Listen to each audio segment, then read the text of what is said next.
Hello friends, welcome to civil junction. आज के इस वीडियो में हम बात करेंगे इसरो की तरफ से आई हुई वैकेंसी के बारे में। तो यहाँ पर बेसिकली रिसर्च साइंटिस्ट और जेआरएफ की पोस्ट के लिए वैकेंसीज़ हैं। वीडियो को एंड तक ज़रूर देखें, ठीक है। तो सबसे पहले अगर हम बात करें जेआरएफ के लिए, which is junior research fellow, तो यहाँ पर टोटल नंबर ऑफ़ पोस्ट जो है 12 है, जिसके लिए यहाँ पर कुछ असेंशियल क्वालिफ़िकेशंस गिवन हैं। तो आपके पास एमई और एम टेक होना चाहिए इनमें से किसी एक सब्जेक्ट में, ओके। ये एमई और एम टेक होना ज़रूरी है इनमें से किसी एक सब्जेक्ट में। इसी के साथ आपके पास बीई और बीटेक इन सिविल इंजीनियरिंग या फिर एमएससी इन एग्रीकल्चर भी आपको चाहिए। ये मैंडेटरी है। Is that clear? या आप अच्छे से रीड आउट करें क्या इनमें से आपके पास कोई डिग्री है, then only you will be applicable, otherwise you are not applicable. इसके अलावा अगर हम बात करें रिसर्च साइंटिस्ट के, तो यहाँ पर 2 पोस्ट हैं, आई मीन 2 रिसर्च साइंटिस्ट की पोस्ट हैं, उनके कोड अलग हैं। तो मेक श्योर आप जिस भी रिसर्च साइंटिस्ट के लिए अप्लाई कर रहे हैं उसका कोड चेक कर लें। तो सबसे पहले हम बात करेंगे research scientist 02 which is RS02। यहाँ पर जो है total number of post will be 7, और जो एजुकेशनल क्वालिफ़िकेशंस हैं यहाँ पर गिवन है, या तो एमई एम टेक होना चाहिए, remote sensing GIS, remote sensing and GIS, ये आप अच्छे से रीड आउट कर लें। इसी के साथ आपको बीई बीटेक भी चाहिए, या तो सिविल इंजीनियरिंग या एग्रीकल्चर इंजीनियरिंग में, या फिर एमएससी इन एग्रीकल्चर या एनवायरमेंटल साइंस में होनी चाहिए। मेक श्योर आप अच्छे से रीड आउट करें before going to apply for a form, okay.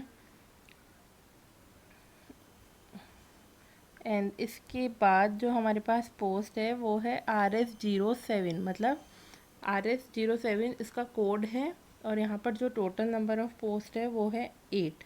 इसका भी आप, इनमें से भी आपके पास 2 क्वालिफ़िकेशन हो, 2 ऑप्शन हैं आपके पास, या तो आपके पास ये होना चाहिए या फिर इनमें से कोई एक डिग्री होनी चाहिए।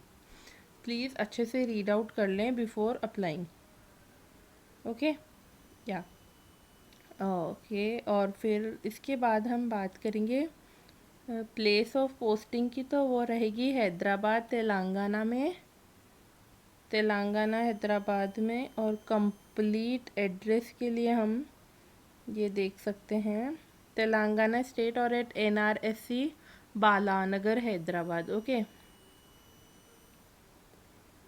और अगर हम बात करें सैलरी की, तो जेआरएफ की पोस्ट के लिए 31,000, पर ये इंक्रीज़ होकर 35,000 तक हो जाएगी। और अगर हम बात करें research scientist which is RS के लिए, तो ये लेवल टेप एंड मैट्रिक्स पे होगी। इसके अलावा आपको DA and house rent allowance भी एप्लीकेबल है, ओके।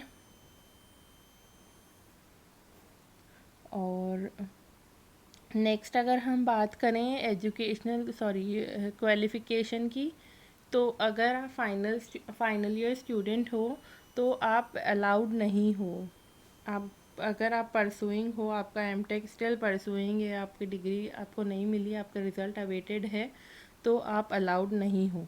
तो okay, only those candidates who have already got their result will be eligible. तो अगर हम बात करें एज लिमिट की, तो जेआरएफ के लिए जो एज लिमिट है वो अनरिजर्व्ड और EWS कैटेगरी के लिए 28 साल, ओबीसी के लिए है 31, और SC/ST कैंडिडेट्स के लिए वो है 33 ईयर्स, ओके।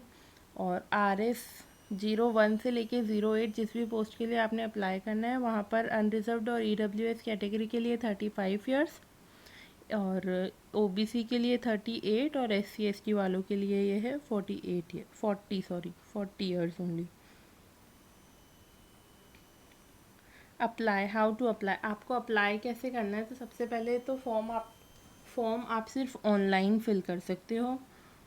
फॉर्म 25 अप्रैल से ऑलरेडी स्टार्ट हो चुके हैं, और last date of form filling रहेगी 8 मई 2022, ओके। और जो भी कैंडिडेट्स अप्लाई करना चाहते हैं वो इस पर्टिकुलर वेबसाइट पर जाएंगे, और यहाँ पर अप्लाई करेंगे। ओके,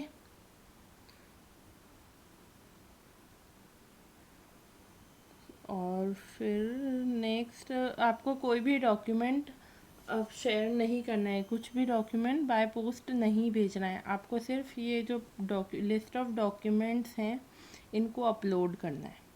ओके, इसके अलावा अगर हम बात करें सिलेक्शन प्रोसीजर की, तो यहाँ पर पहले एक स्क्रीनिंग राउंड होगा वहाँ ओके, जिसमें ये कैंडिडेट्स को शॉर्टलिस्ट करेंगे और उन शॉर्टलिस्टेड कैंडिडेट्स को इंटरव्यू के लिए बुलाएंगे। वैसे तो कोई एग्ज़ाम नहीं है, बट इफ़ इन केस ऐसा होता है कि नंबर ऑफ़ आवेदन बहुत ज़्यादा हो जाते हैं, ठीक है, बहुत ज़्यादा लोग एप्लीकेशन सेंड करते हैं, नंबर ऑफ़ एप्लीकेशन बहुत ज़्यादा रिसीव होती है, उस पर्टिकुलर केस में यहाँ पर कंप्यूटर बेस्ड टेस्ट होगा for short listing the candidates. Okay, और फिर उन शॉर्टलिस्टेड कैंडिडेट्स को इंटरव्यू के लिए कॉल करेंगे। ओके, अगर हम बात करें कार्यकाल की, पोजीशन की, टेन्योर ऑफ द पोजीशंस की, तो यहाँ पर अब वैसे तो ये 1 साल के लिए है, पर अगर आपकी परफॉर्मेंस बहुत अच्छी होगी तो वो 5 साल के लिए बढ़ जाएगी। ओके, ये टेम्पररी है पोजीशंस, परमानेंट पोजीशन नहीं है।